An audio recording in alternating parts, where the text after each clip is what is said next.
My father's from the island of Ibiza in Spain. If you know the Baleares Islands, next to Mallorca. So he's a poet, and I went there last April. The government there paid him a tribute, and they published an anthology of his work, El Bosque de Birnam, the Birnam Wood, based on the Macbeth play. So it's written in Spanish. So I'll read a little bit in Spanish of this one long poem, and then I'll read the English version.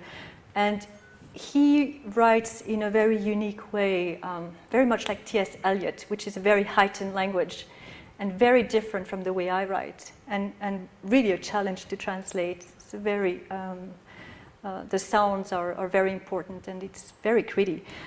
So he's considered in Spain as one of the great poets of the generation of the 50s, and he left the country under Franco's dictatorship because he was very politically involved, and so he was forbidden to set foot. He was on a list, and but they were very grateful for him and for what he had done, and so they published this anthology because his books are basically out of print now.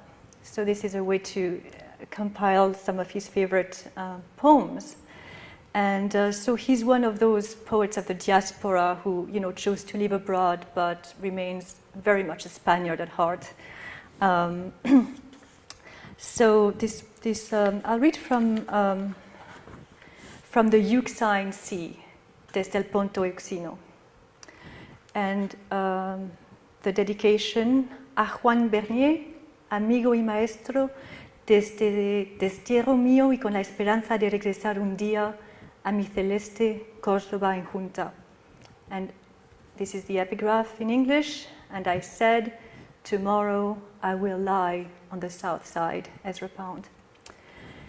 El viajero, inhóspita ciudad, encanecidos viajeros solitarios, la mirada hemos dejado atrás.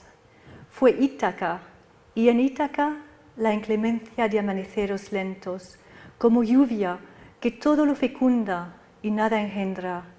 El augurio latía en nuestras sienes, la palabra profética ascendía, y se alejaban las naves, y al conjuro de signos cercenados, nuestros pasos guiaba, alejándose, germinando en los sueños, más allá de los arcos y los templos encendiendo los mástiles, con gritos o presagios o señales que apenas se sabrían y más nunca se volvieron a oír. Inhóspita ciudad, sombras solo habríamos sido, aeriales, y el sueño cubrirá la tierra de nieve y olvido.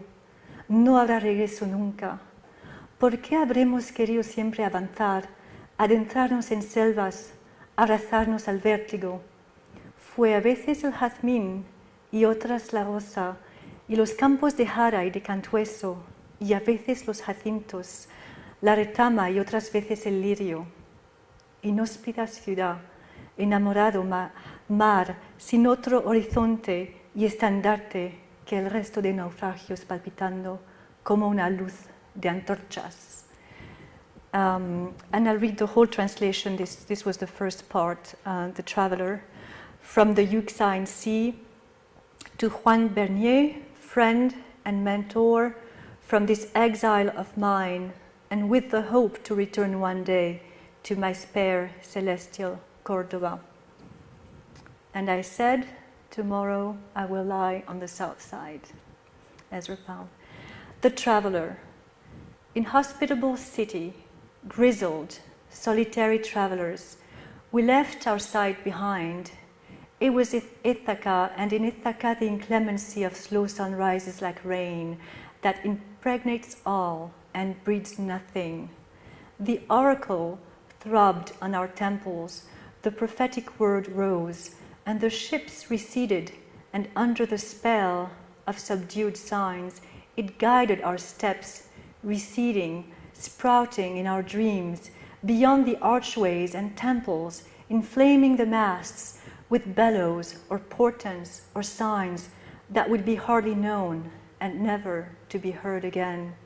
Inhospitable city, we were only shadows, unplowed, and the dream will cloak the earth with snow and oblivion. There will be no return ever. Why the will to always move forward, to go deeper into forests, to embrace the maelstrom? It was at times the jasmine, then the rose, and the fields of rock rose and lavender, at times the hyacinths, the broom, and at others the iris. Inhospitable city, seafaring love with no other horizon or banner than the debris of shipwrecks fluttering like a torchlight. The track.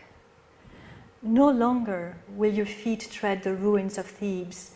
There will be no grieving city, no resurrected bodies to ward off solitude and pain. Our bones lost, recovered, masts and spars of ashen shrouds. Will the feast speak of ancient times? The living dead lies in the far land, and no bell will toll,